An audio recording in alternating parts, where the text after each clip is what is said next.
Cutting করে ভিডিওটা করছেন ওদের গীতা সাহস ভাবি এই পীরজাদা গীতাতে কি লেখা আছে? ছেলে মাকে ধর্ষণ করবে। ধর্মগ্রন্থ গীতায় নাকি এইসব ভাষা লেখা ছেলে মাকে ধর্ষণ করবে এই চাচায় কয় কি? আমি জানি নাই, তারপরে এটা বোঝাতে যে বলেছিলাম যে আমরা যদি বলি কিন্তু বলবো যে আপনাদের ধর্মগ্রন্থে লেখা আছে ছেলে মাকে ধর্ষণ করুক। কারণ আমি জানি প্রত্যেকটা ধর্মের মধ্যে এবং ধর্মগ্রন্থের মধ্যে ভালো জিনিস লেখা থাকে, কোনোদিন খারাপ জিনিস লেখা থাকে না।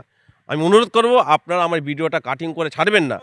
তারা হিন্দু মুসলমানের এই যে আমাদের সুন্দর সম্পর্ক নষ্ট করার জন্য, ফাটল তৈরি করার জন্য, দাঙ্গা লাগাবার জন্য একটা বিশাল চক্রান্ত করছে। আপনাদের এই সোশ্যাল মিডিয়ার মাধ্যমে একটা বার্তা দিয়েছিলাম, যেহেতু হরিণঘাটার একটা এমএলএ তারই প্রতিবাদ করতে যে আমি একটা কথা বলেছিলাম। কেন আমি এটা বোঝাতে চেয়েছিলাম যে প্রত্যেকের কাছে প্রত্যেকের ধর্মটা শ্রেষ্ঠ। কেউ কারো যদি ধর্মের বিরুদ্ধে কথা বলে বা ধর্মগ্রন্থের উপরে কথা বলে তার একটা কষ্ট হবে, সেই কথা বোঝাতে যে আমি জানি নাই, তারপরে এটা বোঝাতে যে বলেছিলাম যে আমরা যদি বলি যে আপনাদের ধর্মগ্রন্থে লেখা আছে ছেলে মাকে ধর্ষণ করুক, কিন্তু বলবো না। কেন বলবো না? আর সেই জিনিসটা কাটিং করে পরিপূর্ণ ভিডিওটা না দিয়ে সেই ভিডিও থেকে কাটিং করে ছোট্ট একটা ক্লিপ করেছে তারা ভিউ বাড়াবার জন্য, এবং তারা হিন্দু মুসলমানের এই যে আমাদের সুন্দর সম্পর্ক নষ্ট করার জন্য, ফাটল তৈরি করার জন্য, দাঙ্গা লাগাবার জন্য একটা বিশাল চক্রান্ত করছে।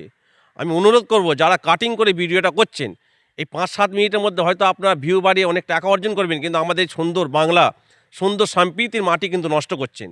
আমি অনুরোধ করব আপনারা আমার ভিডিওটা কাটিং করে ছাড়বেন না, এবং যারা কাটিংটা শুনে আমাকে খারাপ মন্তব্য করছেন ওই কয়েক সেকেন্ডের মধ্যে আমি অনুরোধ করব খারাপ ভাববেন না। কারণ আমরা মানুষকে ভালোবাসতে শিখেছি এবং আমরা মানুষকে এই শিক্ষা দিই যে আমরা একসঙ্গে হিন্দু মুসলমান বিভিন্ন ধর্ম মানুষ একসাথে ভারতে বসবাস করছি, এইভাবে একসাথে বসবাস করব।